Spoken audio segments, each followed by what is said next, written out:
Yep. Alright, so good reach forward,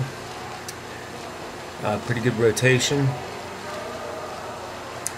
and your body position is pretty high in the water. Your hips and legs might just be slightly low, and you look comfortable breathing. So that's all pretty good. With the reach, almost everybody has room for improvement, and you're doing a good job there. But if you get tired and you notice that sometimes you're not reaching quite as much, then you'll lose a little bit of distance per stroke. So, and it looks like your reach on your left arm is better than your right arm.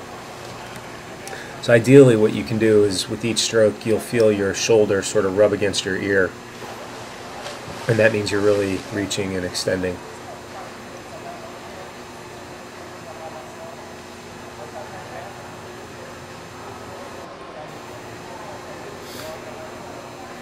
Sorry, the camera's so shaky here. And so with your forward reaching point, you're doing good as far as the line you're taking. So you're not crossing over or reaching too far in front of your head. Your left arm comes in a little bit, but it's really not bad. So that looked pretty good.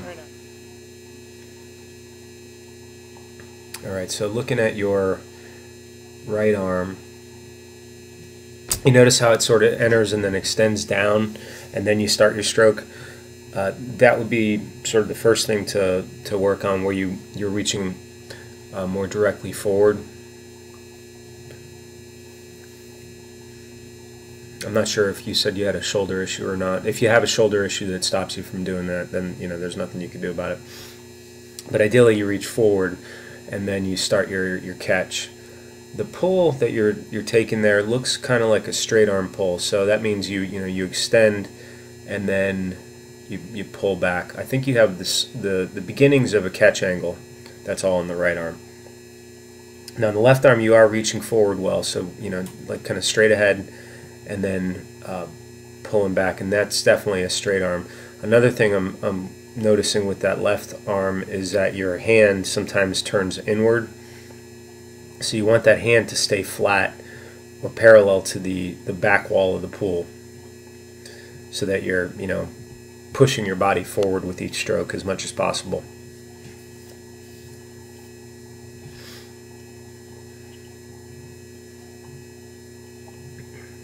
All the drills we went over, catch-up drill, one-arm drill, fist drill, and that doggy paddle drill would be real helpful with this. The tech paddle might be something you want to check out.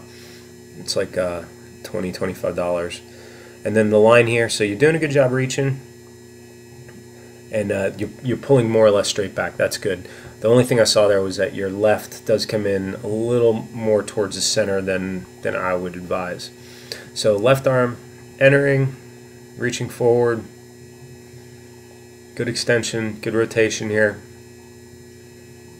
That looks like you're extending almost as well as you can, so that's good. Nice rotation.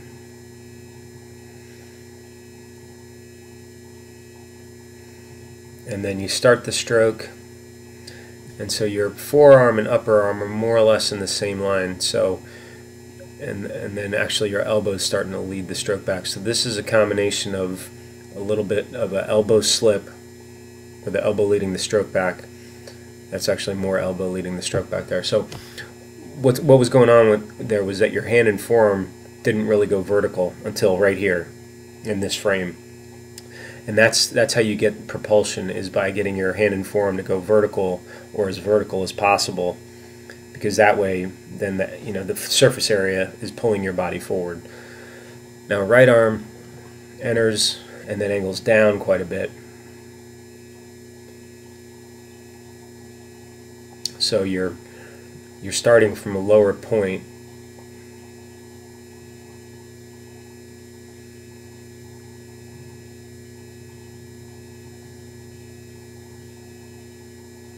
Good rotation. Extension could be better if you were reaching directly forward. And then starting to get a decent catch angle here, but then again the elbow sort of leads back, or the arm is more or less straight, so not getting quite as much leverage as you could otherwise. So I would do a lot of one-arm drill, really trying to focus on getting that elbow up. Remember, it starts with the shoulder internal rotation, and just practice, practice, practice. Hope that helps.